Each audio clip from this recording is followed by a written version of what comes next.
Well, hey friends, I know you're probably surprised to see me here. I'm surprised to see me here too.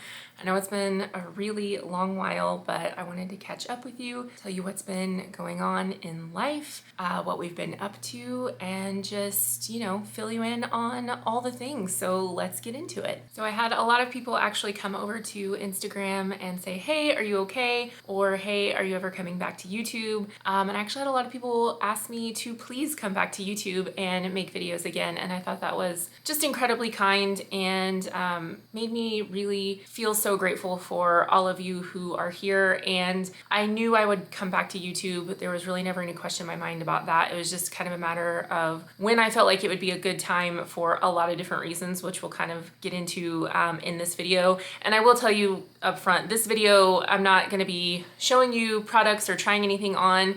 And so videos like this, it can get a little chatty, it can get a little long-winded probably, but bear with me if you care to hear about what's been going on, and just know that even though this one might be a little bit boring in terms of just not having a lot going on the screen and just me doing a lot of talking, that's just the kind of video this is, but we will get into some try-ons really soon. So when last you guys saw me, it was fall 2023, and we were getting settled here at the house, which we are still loving it here. We've been here almost a year now. Wonderful, best decision we ever made. But things were just kind of rolling along. Girls had started school, but it didn't take very long into the school year for some things to start to change, and not in a great way. Our oldest really started having a hard time at school.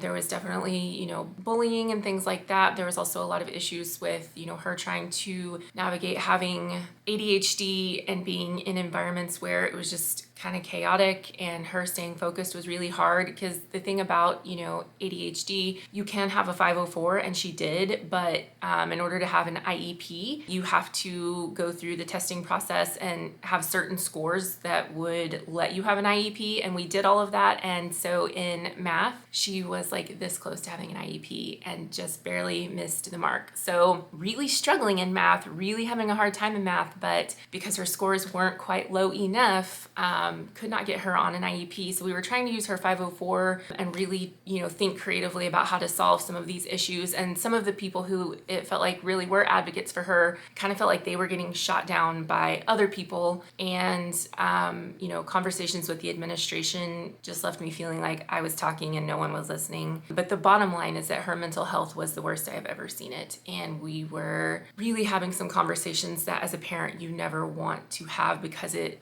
really was shining a light on just how bad things were. Picking her up from school most days crying because of the things, that people had said to her that were unkind, her behaving and acting in ways that were so out of character for her because of the frustration and the anger that she felt, and just feeling like there was no good solution. So we started doing our research and our homework on, okay, if we cannot figure out how to make things work here in our home school district, then what are our options? So I started making phone calls, and we started kind of talking about a lot of different things, and we found a private micro school. And if you're not familiar with micro schools, they are kind of an emerging concept in education. They are super small, so they kind of function like a one-room schoolhouse in a lot of ways. It is a private school. It doesn't have a particular religious affiliation or anything like that. The environment there is incredible. It was definitely a tough transition a little bit at first, because anytime you are completely uprooting everything you've known and making those big changes, it's a lot for the child, for the family. It was not a decision we made lightly, and obviously taking on a financial component of school is not something we anticipated we would do, but the school itself and the teachers there, they're all certified teachers.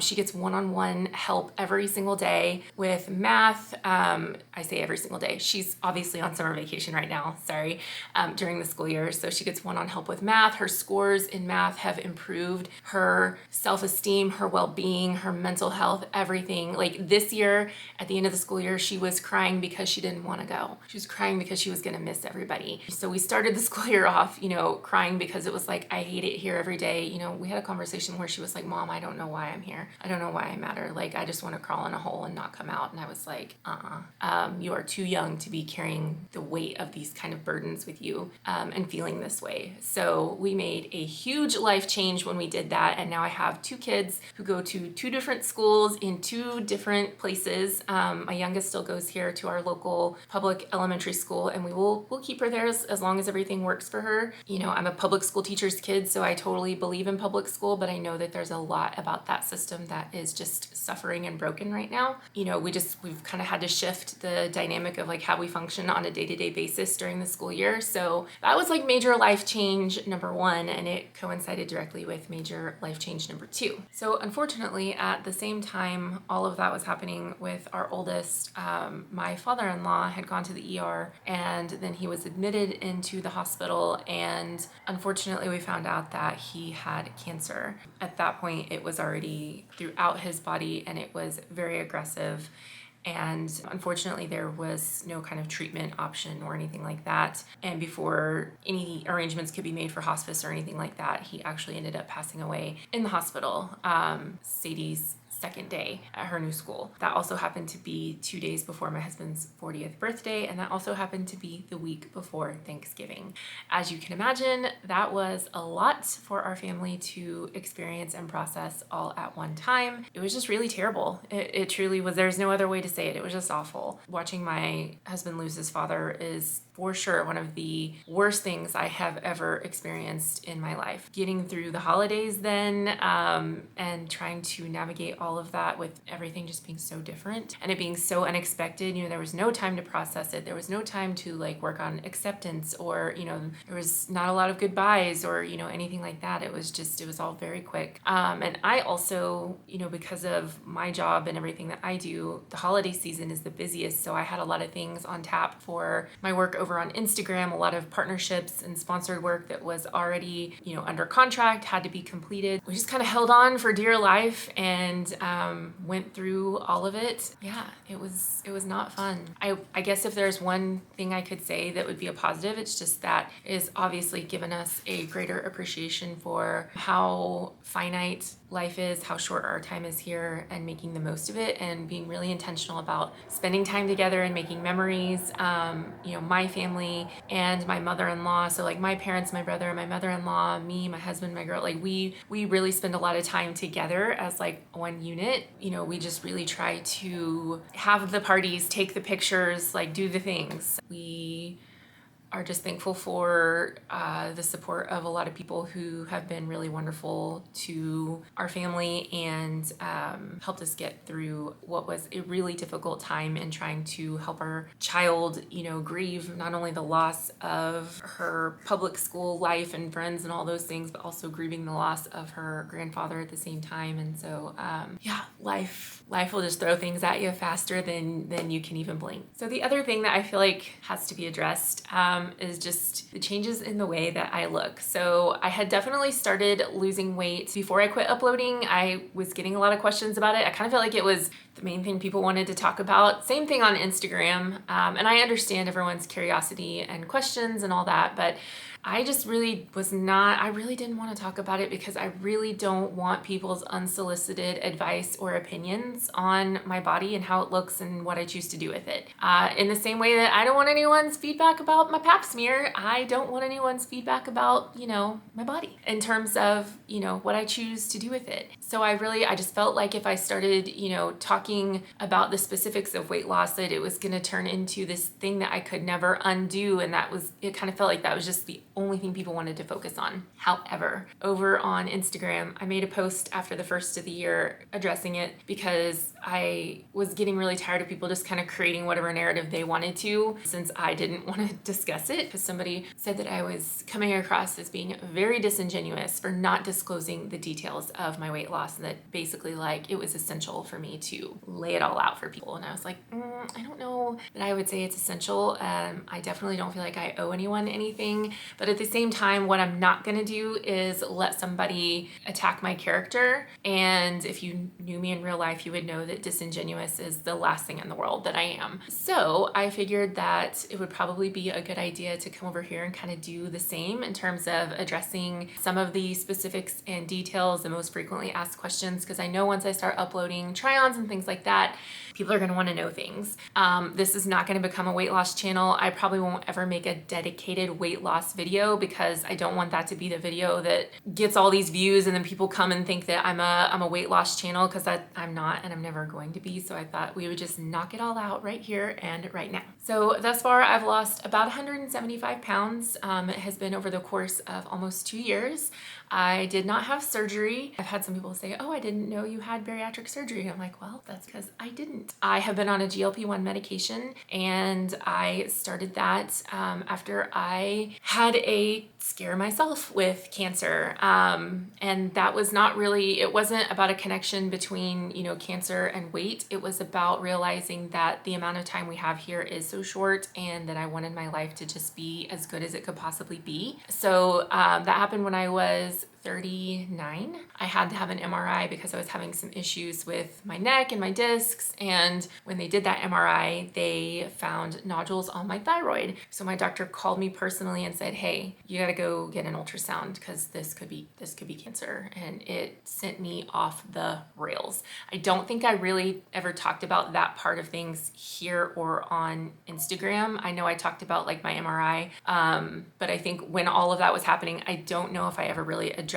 I think I did maybe a little bit, but I didn't really get too deeply into it, partially because I just was like, I was so scared. I was completely freaked out. Like when you are a mom of 2 small children at 39 years old, hearing cancer as a possibility is just like your worst nightmares come to life. So the good news was that I did not have cancer, and I was incredibly grateful for that. But it really made me start thinking about, how do I want the rest of my life to look? Like, I'm turning a corner.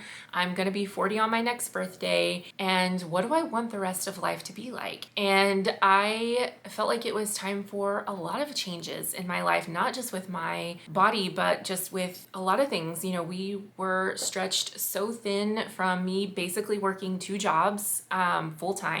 My husband had a lot on his plate. Our house, we had outgrown it, and it was getting to the point where I was like, this is misery. Like, we are living on top of each other. Just everything about life was starting to feel really strained and really hard. And I did not want to turn 40 and feel like I don't have a grip on where things are going, and I don't have the quality of life that I want for myself and my family. And, I felt like a lot of things needed to change. So I talked to my doctor and did a lot of research on my own. I knew I didn't want to have surgery for several different reasons. We talked about GLP-1 medication, and she was completely in support of it. She understands. She has had her own experiences with, weight loss, weight management. So she's just very empathetic and easy to talk to. We started me off on Mounjaro. I have since transitioned, to Zepbound. They're basically the same thing. It's tirzepatide. Zepbound has FDA approval for weight loss, and Mounjaro has FDA approval for type 2 diabetes. Right now, both are like nearly impossible to get your hands on. So I may have to switch to like a compounded version. My doctor's office has their own compounding place that they have vetted, that they use, that they trust. So it's just a matter of calling and talking about making the switch. I just haven't had time to get that done yet. So I've been on these meds for almost 2 years. A lot of people want to know about symptoms and things like that. I have found, of course, as I have gone up in my dosages, that, there are definitely, I would say, not the day immediately after I take a shot, but like the second day after, that's the day when I probably feel the worst. Sometimes those symptoms feel worse than others. There have definitely been a couple days here and there where I was like, man, I am not feeling well. Most days though, once I like get up and going, I'm really pretty okay. Nausea, is something I have been able to manage with something like Zofran if I have to. Even that, I don't have to take that every single time I take a shot. Someone asked me once, like, how many times have you thrown up? up. I was like, never. If I were throwing up from this on a regular basis, I would be rethinking like, if this is what I really want to do. So, people always want to know about specific like diet and exercise. And the truth is I don't have any specifics for you. This medication allows me to eat very intuitively. I can eat the things that sound good, but I don't feel compelled to overeat anything, like French fries, for example. I don't love French fries. Not that I wouldn't say French fries have always been one of those where it's like, I can kind of take it or leave it. But in this instance, like sometimes eating a French fry, I can eat one and be like, ooh, better not do that.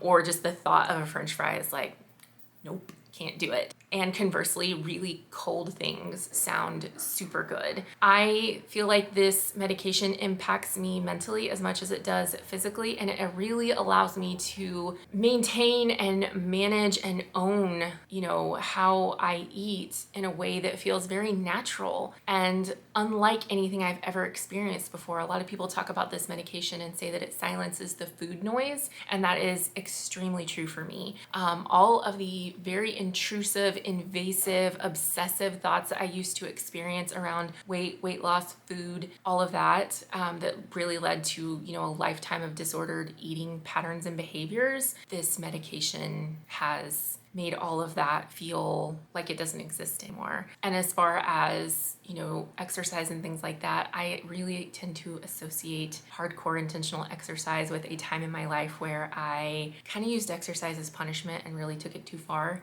But I've also really changed like my whole lifestyle in terms of being, going from being at a desk 8 hours a day, every day, to being up and at 'em and moving and going and doing. Like I very rarely am sitting still. So I don't have a regular exercise and diet routine. I am able to just kind of like trust myself and, stay like moving and going and doing and eat in a way that feels really good and really natural. And that's kind of been my part of that journey. So having lost 175 pounds at this point, that obviously changes the clothing size that I'm wearing. It changes some of the brands that I'm shopping. I still shop all my old favorites, of course, but I've been able to add in some different brands that I didn't wear before. And over on Instagram, I feel like I've been able to make the transition pretty well of going from sharing just exclusively plus size clothing to things that are maybe sometimes they stop at an extra large or an extra large.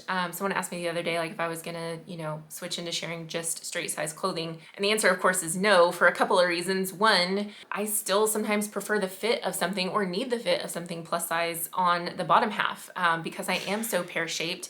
I've really kind of tried to focus on, instead of, labeling things as like a plus size try on, more of like a curvy and pear-shaped try on. I feel like that's a very good descriptor for where I am.